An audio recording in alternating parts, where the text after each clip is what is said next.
கூட்டத்தில் வேட்பாளர்களை அறிமுகப்படுத்துகிற கூட்டம் அப்படின்னு சொன்னாங்க. ஆனால் என்னை பொறுத்த வரைக்கும் இது நம்ம மக்களுக்கான காப்பாளர்களை அறிமுகப்படுத்துகிற ஒரு கூட்டம் அப்படின்னு தான் இதை நான் சொல்லணும். நம்ம கட்சிக்காரங்களுக்கு தேர்தலை ஃபேஸ் பண்ண எக்ஸ்பீரியன்ஸ்லாம் இல்லை அப்படி இப்படின்னு சொல்லுவாங்க. நம்மளுடைய வேட்பாளர்கள் எல்லாருமே ரொம்ப சாதாரணமான குடும்பத்திலிருந்து வந்திருக்கிறாங்க. அவங்க பின்னாடி பெரிய பேக்ரவுண்ட்லாம் இல்லை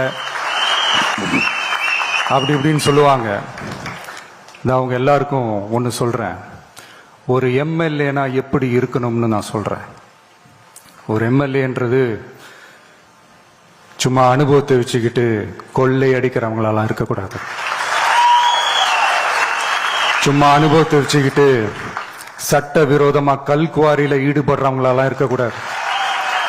சும்மா அனுபவத்தை வச்சுக்கிட்டு கேள்வி கேட்கிற பிரஸ் ரிப்போர்ட்டர்ஸா தாறுமாறா தாக்குறவங்களெல்லாம் இருக்கக்கூடாது. இன்னும் ஓப்பனா சொல்லணும்னா, இந்த திமுகவிலிருந்து வந்த ஒரு எம்எல்ஏ மேல கொள்ளையடிச்ச கேஸ் இருக்குது, போதை பொருள் கடத்தல் கேஸ் இருக்குது, திருட்டு கேஸ்லாம் இருக்குது. திருட்டு கேஸ்ல எல்லாம் ஜெயிலுக்கு போயிட்டு வந்தவர் ஒருத்தர் இருக்கிறார். நீங்க கூட யோசிக்கலாம் அவர் யாரு அப்படின்னு நீங்க யோசிக்கலாம். அந்த எம்எல்ஏ யாருன்னு உங்களுக்கு யோசிக்க தோணும். இன்னொரு க்ளூ வேணா நான் தரேன். அந்த திருட்டு கேஸ்ல உள்ள போயிட்டு வந்தவரை யாருக்கு எதிராக இந்த திமுக தேர்தலில் நிக்க வச்சாங்க தெரியுமா? இன்னைக்கு அவங்க கூட்டணியிலேயே மூச்சுக்கு 300 தடவை முட்டு கொடுக்கிற ஒரு மிகப்பெரிய ஒரு தலைவருக்கு எதிராக.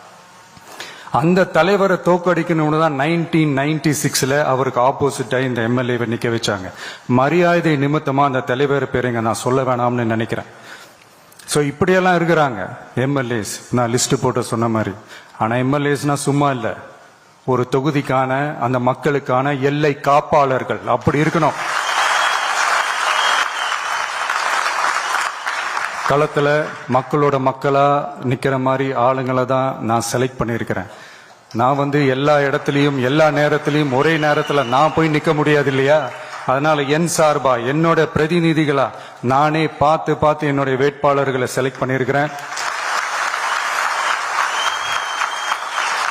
நம்மளுடைய அக்கா, நம்மளுடைய தங்கை, நம்மளுடைய அண்ணா, தம்பி அப்படின்னு சொல்லி நம்மளுடைய வேட்பாளர்களை செலக்ட் பண்ணி இன்னைக்கு உங்க முன்னாடி நான் ஒப்படைக்கிறேன். மக்களே, அவங்கள எம்எல்ஏ ஆக்க வேண்டியது உங்களுடைய பொறுப்பு.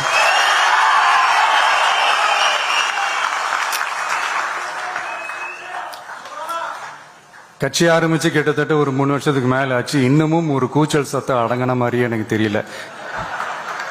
விஜய்க்கெல்லாம் என்னப்பா செல்வாக்கு இருக்குது, கூட்டத்தை வச்சு சொல்றீங்களா? அதெல்லாம் வேடிக்கை பார்க்க வர்ற கூட்டம்ப்பா. கூட்டம் வந்துட்டா உடனே ஒரு பெரிய ஆளா? கூட்டம் ஓட்டா மாறிடுமா, ஓட்டு சீட்டா மாறிடுமா? அதெல்லாம் எப்படி மாறும்? அதெல்லாம் மாறாது. இப்படி வன்மத்துல கேள்வி கேட்கிறவங்களுக்கு நான் ஒன்னே ஒன்று சொல்றேன்.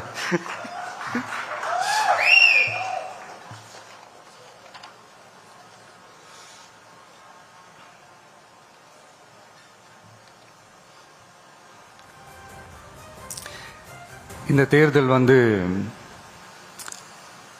எல்லாரும் சொல்ற மாதிரி தேர்தல்லாம் கிடையாது. இது இருமுனை போட்டி மட்டும்தான்.